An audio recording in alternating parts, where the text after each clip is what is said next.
நான் இன்று தேவசகாயம் பிள்ளை அவர்களின் நினைவிடத்திற்கு வந்துள்ளேன். இது நட்டாலம் என்னும் ஊரில் உள்ளது.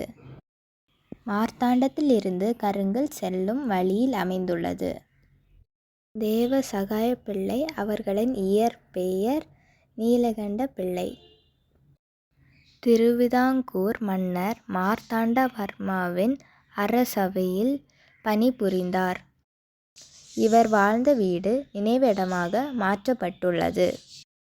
இவர் கிபி 18ஆம் நூற்றாண்டை சேர்ந்தவர். இங்கு தேவசகாயம் பிள்ளை அவர்களின் வாழ்க்கை நிகழ்வுகளை படங்களாக காட்சிப்படுத்தியுள்ளனர். ஒரு படத்தில் அவர் அரசருடன் பேசுவது போல் சித்தரிக்கப்பட்டுள்ளது. படங்களை தாண்டி சென்றால் ஒரு அருங்காட்சியகம் உள்ளது.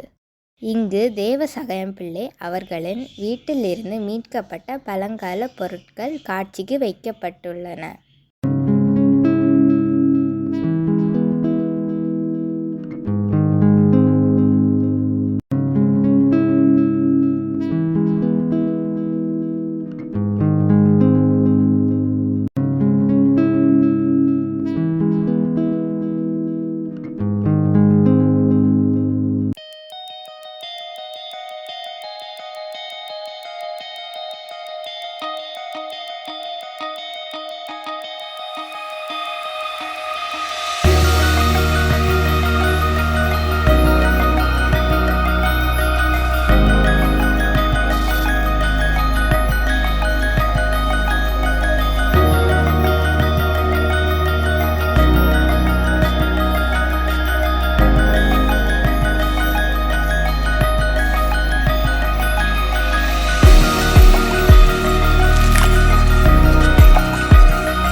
இன்பம் தரும் இனிய தமிழுக்கும் அறிவு தரும் அறிவியல் தமிழுக்கும் எனது முதற்கண் வணக்கம்.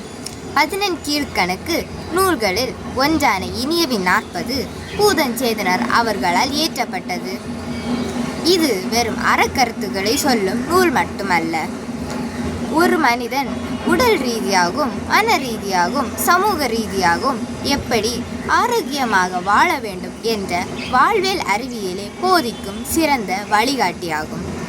இந்நூலில் உணவு குறித்த முக்கியமான அறிவியல் சிந்தனை ஒன்று உள்ளது. பாலுண்ணும் குளவி பசி தனப்பு இன்பம். அறிவியல் உண்மை. தாய்ப்பாலின் முக்கியத்துவத்தை அன்றே தமிழர்கள் அறிந்திருந்தனர்.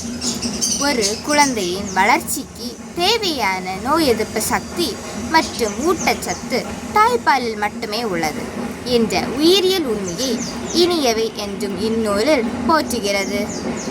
மேலும் மிதக்க சொல்லும் அளவு உணவு என்பது ஊட்டச்சத்து அறிவியலின் அடிப்படை விதியாகும். மனித உறவுகள் மற்றும் கற்றல் முறைகள் பற்றி இந்நூல் பல அறிவியல் உண்மைகளை முன்வைக்கிறது.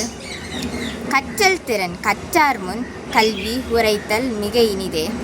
தான் கற்றதை மற்றவர்களுக்கு விளக்கும்போது மூளையின் நினைவு திறன் மற்றும் நரம்பியல் மண்டலம் எவ்வாறு செம்மைப்படுகிறது என்ற உளவியல் உண்மையை இது உணர்த்துகிறது. நடத்தை அறிவியல்.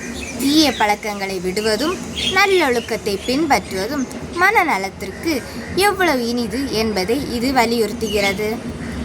இயற்கையை நேசிப்பதே வாழ்வின் ஆதார அறிவியல் என்பதை இந்நூல் பதிவு செய்கிறது. குளம் தொட்டு வளம் பெருகுதல் மற்றும் வித்தின்றி விளைவடாமை போன்ற கருத்துக்கள் முறையான நீர் மேலாண்மை மற்றும் மரபியல் சார்ந்த புரிதலை காட்டுகின்றது. ஒரு விதை இல்லாமல் செடி முளைக்காது என்ற தாவரவியல் விதியை அரைக்கருத்தோடு இணைத்து இந்நூல் விளக்குகின்றது. கடம் உண்டு வாழாமை மற்றும் உடல் தூய்மையை பேணுதல் பற்றி குறிப்புகள் தனி மனித சுகாதாரம் நோய் தொற்றிலிருந்து எப்படி காக்கிறது என்ற மருத்துவ அறிவியலை மறைமுகமாக உணர்த்துகிறது. அன்பு நண்பர்களே, இனியவின் 40 என்பது வெறும் நீதி நூல் அல்ல, அது ஒரு நல்வாழ்வு அறிவியல் பெட்டகம். உணவு, உறவு, கல்வி மற்றும் இயற்கை என அனைத்தையும் அறிவியலோடு அணுகினால் வாழ்க்கை இனிக்கும் என்பதே இந்நூல் நமக்கு சொல்லும் செய்தி. அந்த இனிமையை அறிவியலோடு சுவைப்போம். இனியவை 40 பயில்வோம். அறிவியலோ தமிழோடு இன்பமுடன் வாழ்வோம். நன்றி, வணக்கம்.